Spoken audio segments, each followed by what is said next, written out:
Welcome to Sam's Abode.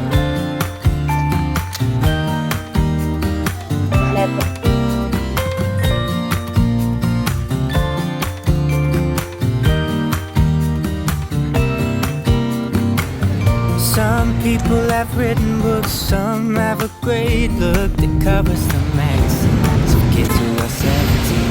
I don't know what to do, staring into the blue sky and just waiting for a sign. Some, they are certain of what awaits them when it all ends, but I don't know. Good morning everyone! Ayan, welcome back to our vlog. And for today's video, ito na yung part 3 ng ating condo na vlog. I'm currently dito sa unit namin. And then, pupunta tayo dun sa condo to do condo tour. And isasama ko kayo. And puntahan natin yung condo na completely na meron na lahat ng decor. Pwede na siya for booking and we are so happy that upon opening dun sa Airbnb, may nag-book na agad.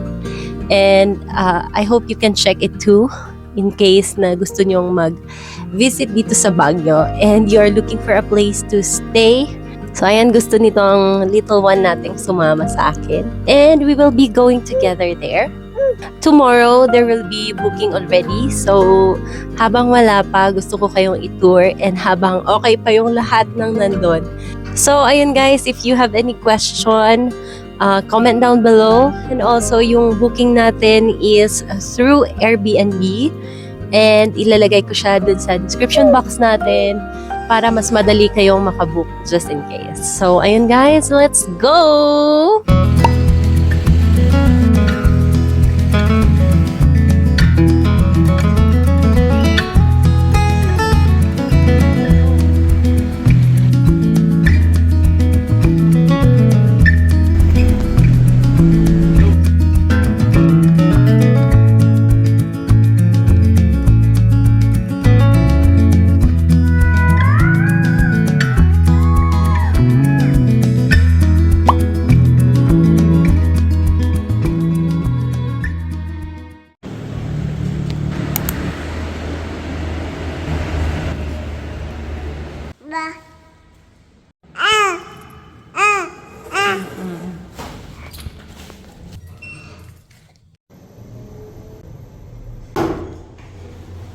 So here is the rooftop.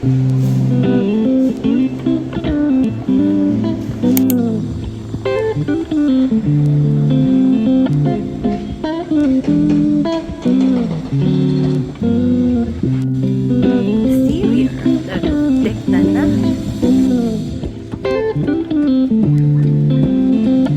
Dito naman sa roof deck, makikita natin ang 360 na view dito sa Baguio.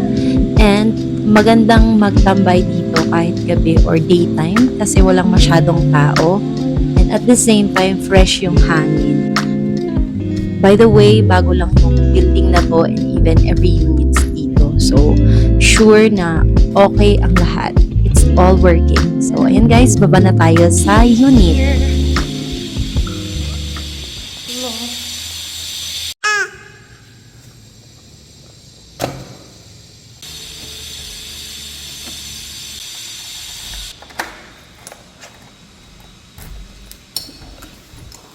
Hello everyone! Welcome to Sam's Abode and ito na, itutur ko na kayo. Let's start with our kitchen. Kasama natin si little one. Bale guys, ayan, may tayo, exhaust. Pwedeng magluto.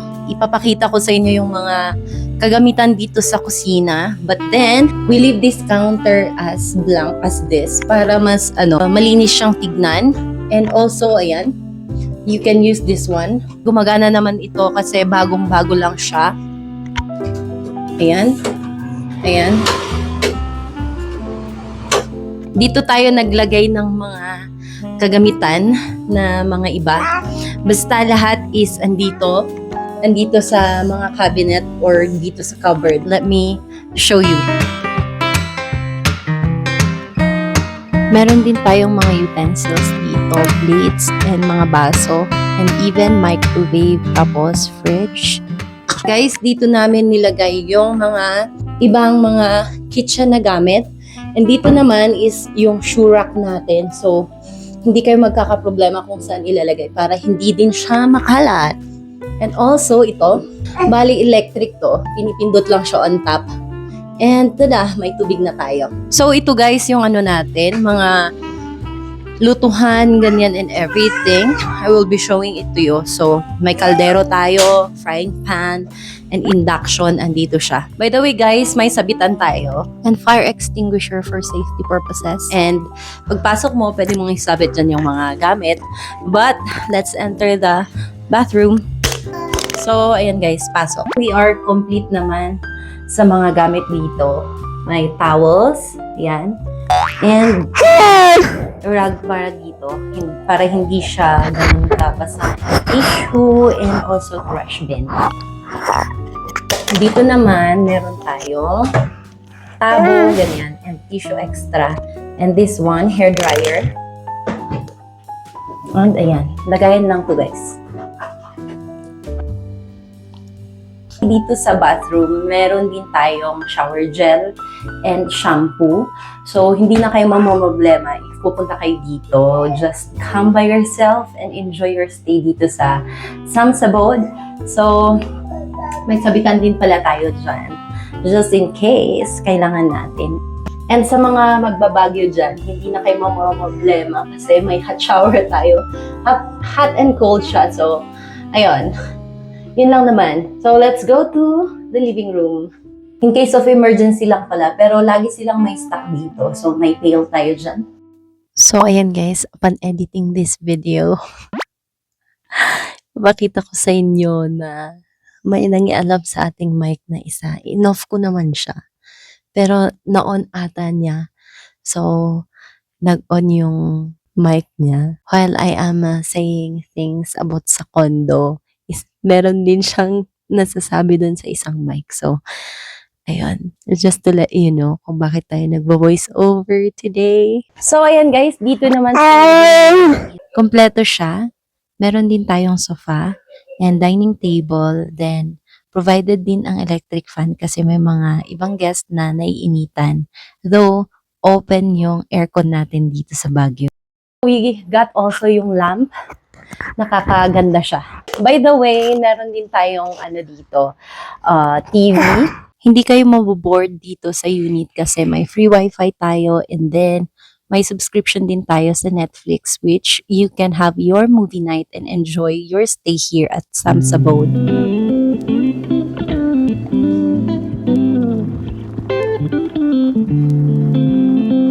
Meron din pala tayong whole body mirror dito sa may dining area for OOTD check.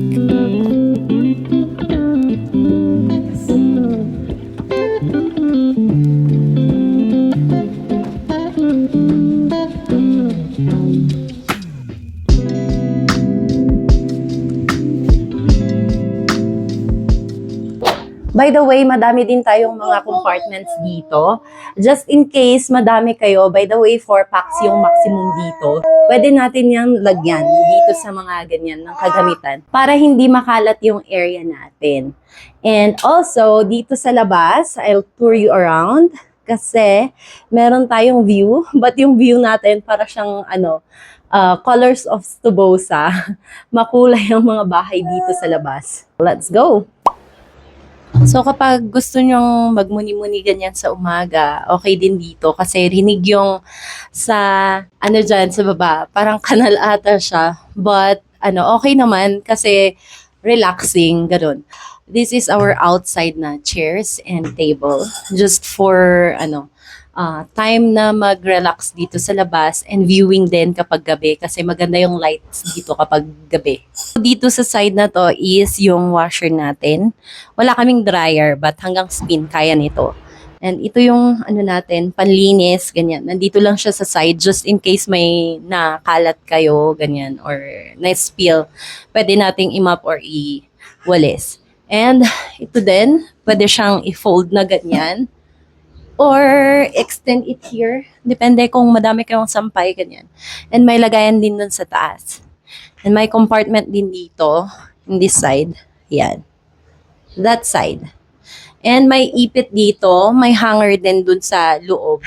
So, that's our balcony na area. By the way, may pail din kapag gusto nyo ng pail or may paggagamitan kayo.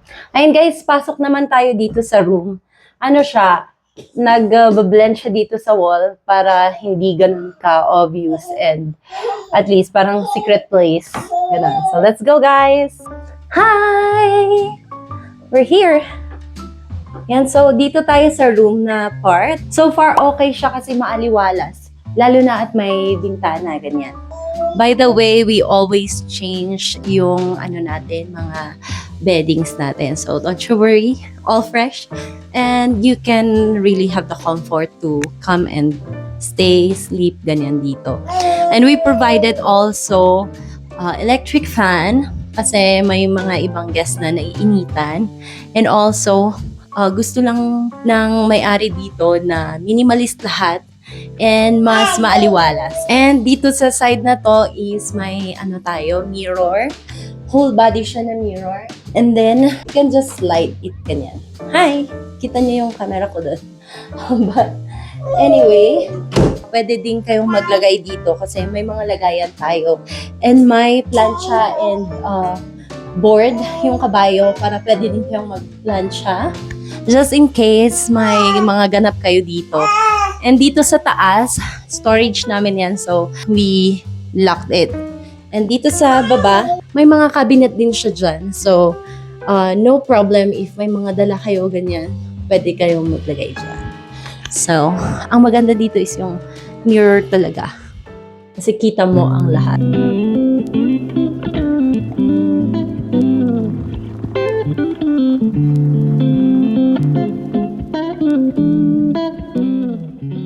Ang sarap din magkape dito if gusto niyo talagang magkape, ganyan. And magmuni-muni. And also with yung background natin, bahay nga lang siya. But if ayaw nyo, pwede naman tong i-close yung sa blinds natin. And may chair din pala tayo dito. And also, ito is may pull-out na cabinet. Ayan. Ayan. May mga saksakan din pala tayo dito sa mga corners. So, guys, yung amenities pala ng condo na to is may rooftop tayo and dun sa parking. Ang parking pala is kailangan naming i-coordinate with those homeowners na may parking sila. So, pay parking tayo, $350 a day. So, in case may sasakyan kayo, meron tayong parking na available. But we have to coordinate first kasi syempre depende if may guest din sila or may mga ibang homeowners na nag-avail ng parking. So, that's for our pay parking. So far, okay naman yung mga guard dito. Very accommodating sila, especially if may mga questions kayo, ganyan. So, for checking in, i-register namin kayo sa online. And then, you just go to the lobby and ask for the guard na may kayo, booking kayo dito and then i-guide kayo for tapping din ng elevator before kayo pumunta dito. Usually sa mga units din dito, self-check-in sila. So may key tayo dyan sa door lock. Doon namin siya iniiwan. Ayan, lagi siyang excited sa lahat ng kanyang nakikita dito sa unit. So far, accessible siya sa lahat ng mga sakayan dito. Patrangcoville, pa SM, papuntang Burnham. Walking distance din siya to a lot of places dito sa Baguio. So, kapag gusto nyong maglakad, pwede siyang lakarin. Kasi SLU to Burnham, mga 5 to 10 minutes walk lang siya. And then, sa SM naman, pwede tayong sumakay ng jeep papunta doon. And sobrang, dali lang talagang mag-commute dito. But kapag may sasakyan kayo, why not, diba? May pay parking tayo. So, yun guys, just book on our Airbnb na link. Thank you sa mga magbubook. Hopefully, wala tayong tenga na date. Ayun guys, if gusto nyo mag-book, we are so happy to accommodate you. Just go to our Airbnb na link. Nasa description box. So, as always, just go ahead and check it. Thank you guys for the inquiries, ganyan. You can follow also the Facebook page of this, Sam's Abode. No, ayan, nangungulit na siya. But anyway, thank you guys for watching. See you on our next one. Bye-bye!